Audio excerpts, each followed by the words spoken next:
प्रतिज्ञा इसका मतलब मुद्दा नहीं है, मुद्दा गुजरात चुनाव है। उन्होंने इसका इस्तेमाल करके लोगों की भावनाओं को भड़काने की कोशिश की है बीजेपी ने अपने चुनावी फायदे के लिए। जो देखने में भी राक्षसी प्रवृत्ति के लग रहे हैं और बोलने में भी राक्षसी प्रवृत्ति के लग रहे हैं, वो हिंदू कहाँ है? वो तो हिंदू के भी दुश्मन है। उससे पूरे हिंदू समाज के प्रति एक नेगेटिव भाव पैदा होगा उनके इस तरह के बोलने से। तो जो अर्थशास्त्री हैं, जिनको अर्थशास्त्र की समझ है, वो अच्छी योजना बनाकर ही दो नारे हमने दिए। एक नारा दिया है जाति छोड़ो समाज जोड़ो, और दूसरा दिया बौद्ध धम्म की क्या पहचान, मानव मानव एक समान। बस इन दो बातों को मान लो तो देश दुनिया में सबसे आगे आ जाएगा। फिर से वही जय भीम। मैं हूँ इंजीनियर स्नेहा और आप देख रहे हैं द थिंग।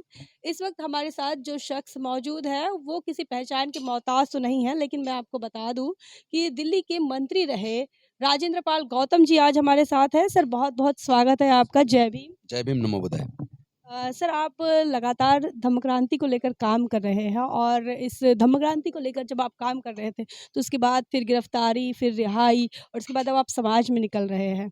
तो इस धम्म क्रांति के मौके पर आपका ये जो अनुभव रहा है इसको लेकर बहुजन समाज को क्या बताएं? मुझे बहुत अच्छा अनुभव रहा है कि पूरा समाज, पूरे देश से नहीं पूरी दुनिया में हमारे जो लोग बसे हुए हैं, वो पूरे दुनिया से मुझे फ़ोन आए, इंडिया के कोने कोने से फ़ोन आए। कम से कम आज एक तो क्लैरिटी हुई कि पूरा समाज एकजुट हो रहा है। पूरे समाज को इस दुख का एहसास है कि हम बटे रहेंगे तो शोषण होता रहेगा, हम एकजुट हो जाएंगे तो शोषण से मुक्ति मिल जाएगी। तो ये जो एकजुटता समाज ने दिखाई है, मुझे लगता है काफ़ी लंबे समय के बाद ये मौका बना है। सर ये 22 प्रतिज्ञा को लेकर लगातार बवाल हुआ। उस इतना ही नहीं तो 22 प्रतिज्ञा का जब आप पठन करते आपने किया तो उसके बाद ये तमाम मामला शुरू हुआ। तो क्या लगता है कई लोगों का ये मामला है, सोशल मीडिया पर तो लोग मांग भी कर रहे हैं कि 22 प्रतिज्ञा पर रोक लगनी चाहिए। क्या वो अब समय के साथ नहीं चल सकती, कालबाह्य हो चुकी है? क्या मानते हैं आप, कैसे देखते हैं इसे? नहीं, मुझे ये लगता है कि 22 प्रतिज्ञाएं मुद्दा है ही नहीं, क्योंकि 22 प्रतिज्ञाएं तो 5 अक्टूबर को यहाँ नागपुर की दीक्षा भूमि में भी दोहराई गई हैं, और वहाँ तो फडणवीस जी खुद कह रहे हैं कि ये पंचशील और 22 प्रतिज्ञाएं जो हैं ये बहुत समाज स्टेट के विकास के लिए अच्छा है। तो फिर 22 प्रतिज्ञा इसका मतलब मुद्दा नहीं है, मुद्दा गुजरात चुनाव है।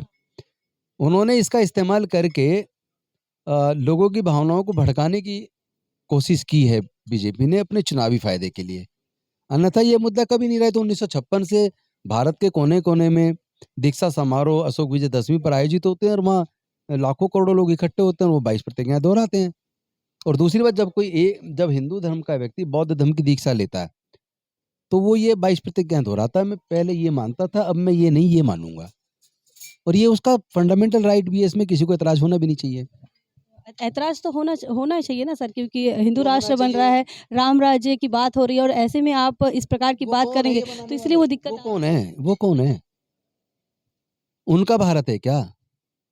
भारत विविधताओं का देश है, भारत सबका है, भारत में रहने वाले सभी लोग भारतीय हैं। तो कुछ लोग भारत को गवर्न नहीं करेंगे। तो भारत हिंदू राष्ट्र नहीं है। कहाँ है? ये जो बात चल रही है हिंदू आप राष्ट्र की, कॉन्स्टिट्यूशन को पढ़ो, प्रियम्बल को पढ़ो। भारत तो एक सेकुलर स्टेट है, और भारत का संविधान तो ये कहता है भी सबको साथ लेके चलना है, शांति के साथ आगे बढ़ना है। सर आप तो बड़ी अच्छी बात बता रहे हैं, शांति की बात बता रहे हैं, सबको लेकर चलने की बात कर रहे हैं, लेकिन हिंदू संत तो आपकी जान पर बनकर आ रहे हैं, कह रहे हैं कि आपका सर जो कलम कर देगा उनको वो जो है वो हिंदू कई संत लाख। नहीं है ना, उन्हें संत मत मानो।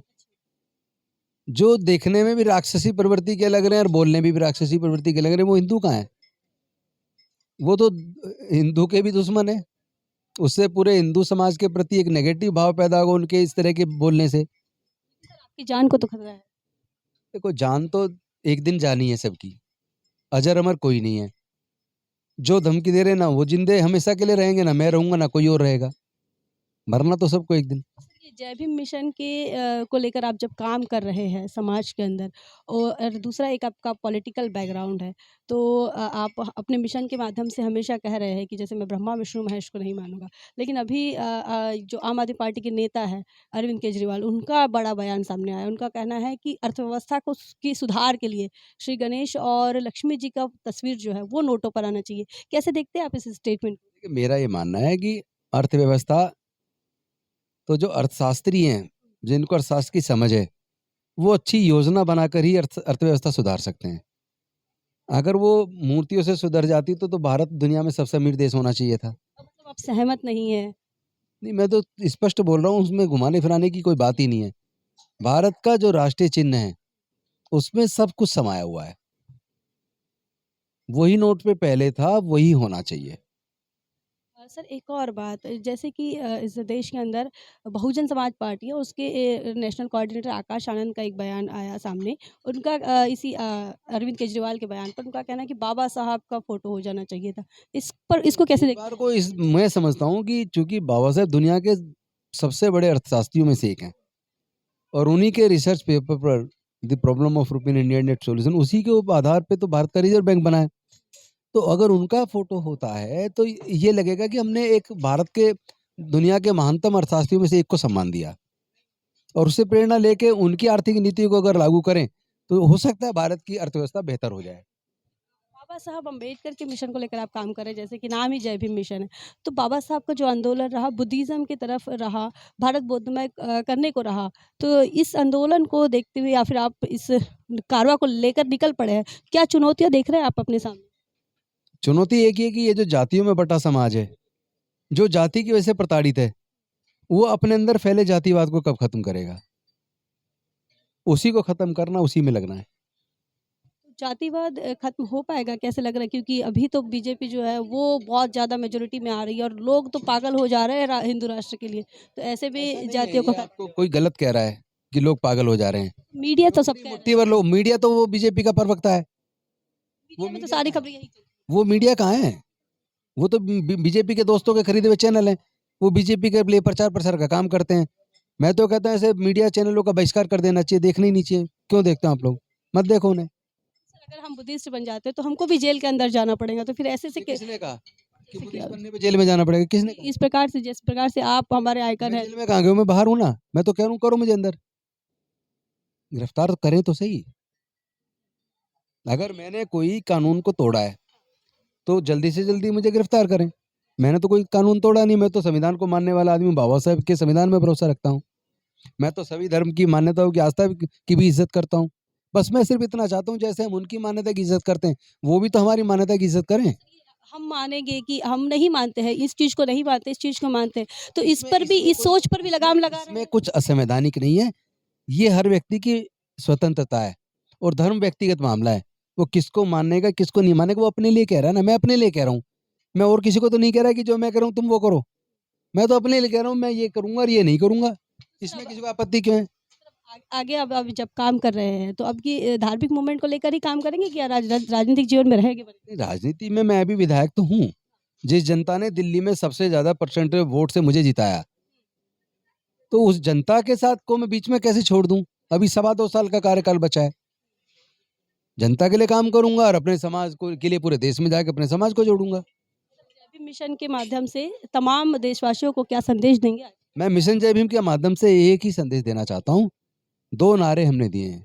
एक नारा दिया है जाति छोड़ो समाज जोड़ो और दूसरा दिया बौद्ध धम्म की क्या पहचान मानव मानव एक समान। बस इन 2 बातों को मान लो तो देश दुनिया में सबसे आगे आ जाएगा। फिर से वही सम्राट अशोक वाला प्रबुद्ध भारत बन जाएगा। एक और मेरे तो सवाल खत्म हो गए थे लेकिन एक और सवाल आया। ये बुद्धिज़्म की जो बात चल रही है, तो लोगों ने स्वयं कहना मैं हिंदू धर्म को नहीं मानता हूँ, मैं बुद्धिज़्म को मानता हूँ या फिर इन चीज़ों को नहीं मानूँगा, इनको मानूँगा। तो ये चाहते हैं कि आप वो ना सोचें, जो वो चाहते हैं कि ये वो जो लोग वो चाहते हैं वो चाहते रहें, हम उनके कहने से थोड़ी ना चलेंगे। देश क्या कुछ चंद लोगों के कहने से चलेगा? देश में रहने वाले लोग स्वतंत्र हैं। आरएसएस के हेडक्वार्टर वाले क्षेत्र में बात कर रहे हैं। तो क्या हुआ हेडक्वार्टर है तो? बाबा साहेब का हेडक्वार्टर है, ये तो नागों की नगरी है नागपुर। ये हमारा हेडक्वार्टर है। ये हमारा हेडक्वार्टर इतिहास को पढ़ लीजिए, तो आपको पता लगेगा तो ये तो हेडक्वार्टर बहुजनों का है, मूल निवासियों का हेडक्वार्टर। तो साथियों देखिए आप हमारे साथ थे राजेंद्र पाल गौतम जी जो कि मंत्री जी हैं और दिल्ली में उन्होंने इस मिशन मूवमेंट के लिए उन्होंने अपने इस्तीफ़ा भी दे दिया है। फ़िलहाल बड़े बड़े ही निडरता के साथ वो हमसे रूबरू हुए हैं और बातचीत को लेकर आपका क्या मानना है, जो चर्चा हमने की है, उसको लेकर आपका क्या सोचना है, कमेंट सेक्शन में ज़रूर बताएँ। इस भारत को बौद्धमय करने के लिए उन्होंने जो संकल्प लिया है, उसके उनके संकल्प को पूरा हो, यही हम द थिंक की तरफ से आशा उम्मीद करते हैं और बहुत-बहुत बधाई देते हैं। चाहते हैं। आपका क्या मानना है कमेंट सेक्शन में ज़रूर बताएं। बने रहे द थिंग पर। जय भीम, जय भारत। नेशनल दस्तक की आपसे गुजारिश है कि अगर इसको बचाना चाहते हैं तो नेशनल दस्तक को सब्सक्राइब करने के लिए रेड कलर के सब्सक्राइब बटन को दबाएं, फिर बेल आइकन की घंटी दबाएं। नेशनल दस्तक को बचाने के लिए बहुत जरूरी है कि हर खबर को शेयर करें, लाइक करें, कमेंट जरूर करें।